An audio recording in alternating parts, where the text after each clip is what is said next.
Alright everyone, well, I'm on my way to heating, so we'll try again to get this grave sorted. The only thing that can stop us today is if there's a funeral going on. I double checked everything yesterday that was in the car against what was on my list. The only thing that wasn't in the car was my flask. I've just put that in now. It's 10 to 12. So as I say, I'm going out to heating now. First things first would be to level the stone and then get it all relettered. As I say, the only thing that can stop us really is if there's a funeral going on next to it, or like in a close proximity to it. So I'll add to this video a little bit later. Cheers. Right, so that's the stone level, as you can see. Yeah. So now just need to get the concrete in. So the stone's level. Got the first coating on the lettering. Then I'm going to try the candle with the glow coming up it. The writing on the bottom. The candle with the glow on that side. And then I'll come round here. You can see the maker of the stone and who put it here.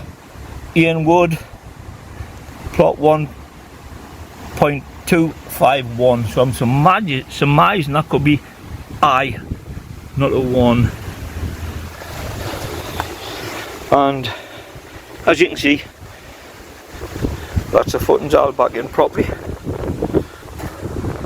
So I'll give this another coat and then I'll clean the gold off and then I'll try the green and see what happens with the clovers. Don't think it'll take because there's not much etching there at all.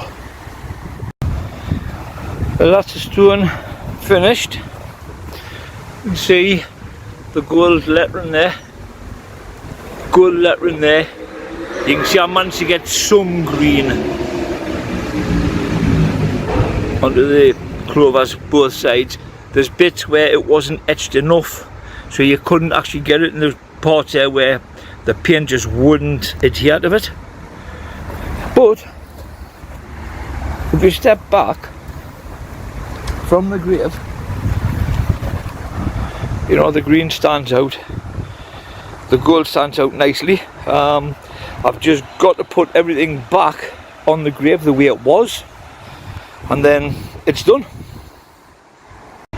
The bits of the clover that wasn't taken to the stone properly, I've just painted in by hand, and looks alright to me. I'll see what Paul and Wendy have to say when they come and have a look at it.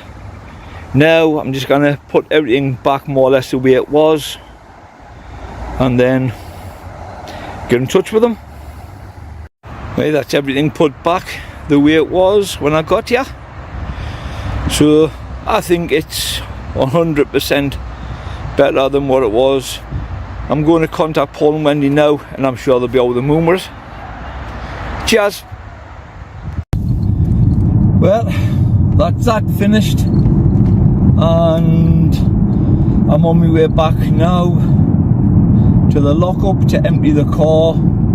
I'm just coming to the cradle well, but I'm going to go to the lockup, empty my car, call war young'uns, have a coffee with them, go back home, take some of the stuff with the car but I keep it home, and then I'll let Bryn out while I'm there. I'll have a cup of coffee and then I'll go down my allotment. So it's 2:43, so it's taken us less than 3 hours to D. So that's level it up, put the concrete in, clean the stone, and reletter it.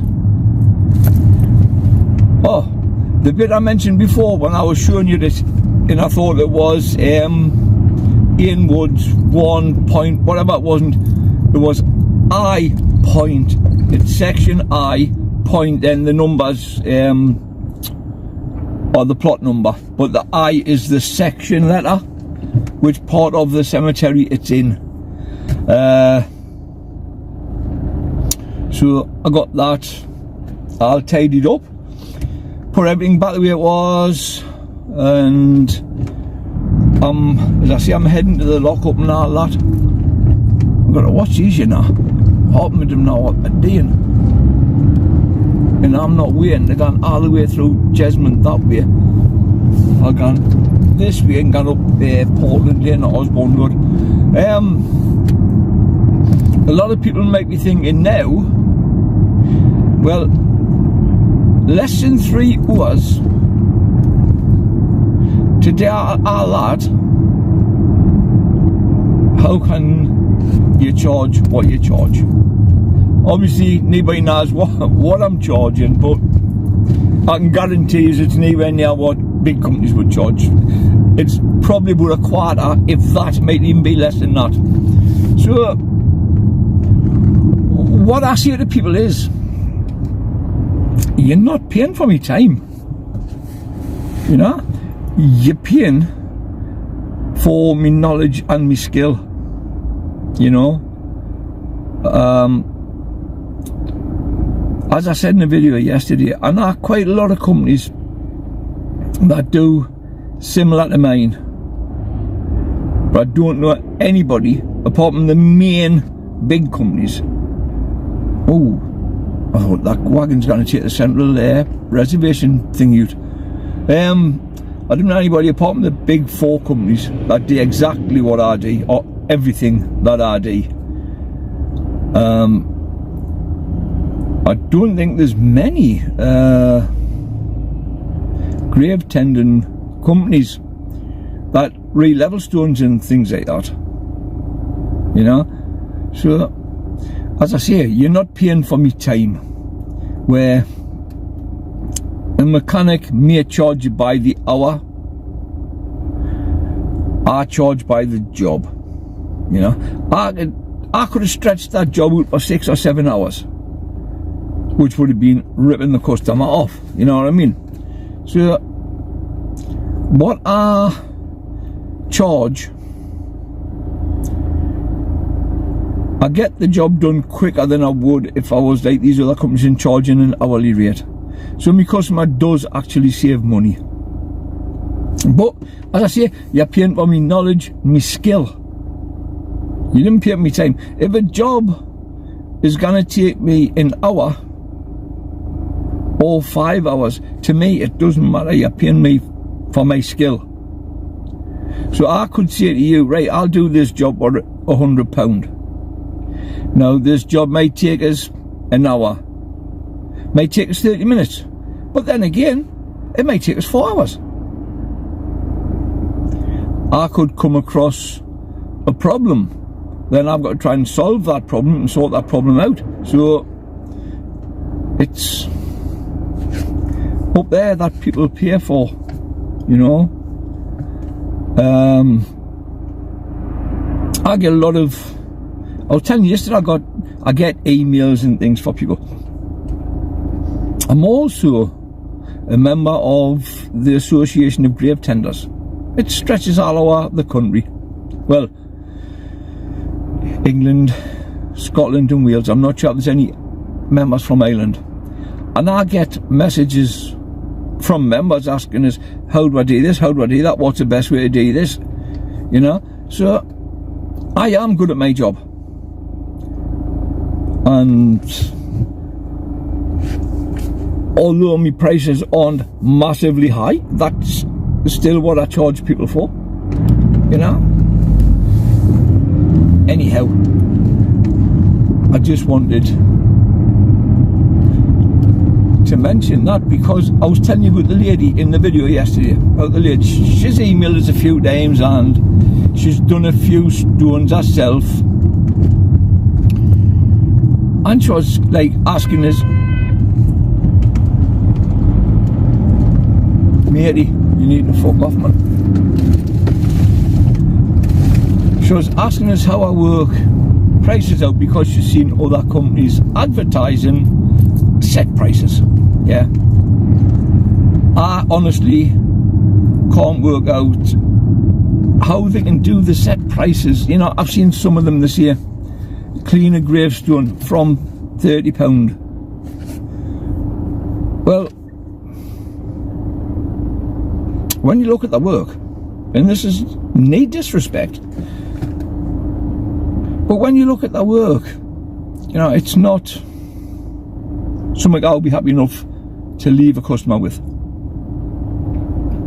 Which is why I cannot understand the prices, because it costs me 30, I think it's 33 or 35 quid for a bottle of D2. Yeah. So just say I use one bottle on a headstone to clean it up.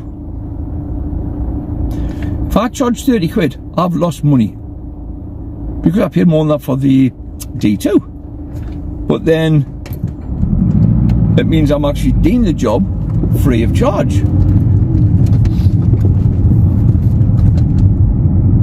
Oh, what I have noticed though, I thought I'd went the wrong way there. What I have noticed on a few advertisements, all they're doing is giving the stone a scrub with washing up liquid and water. You know, it's not getting the stone back to wide, or, you know, things like that. So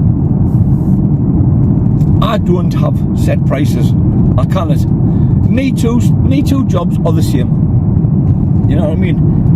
No, thanks for letting me. No two stones are identical. No two jobs are the same.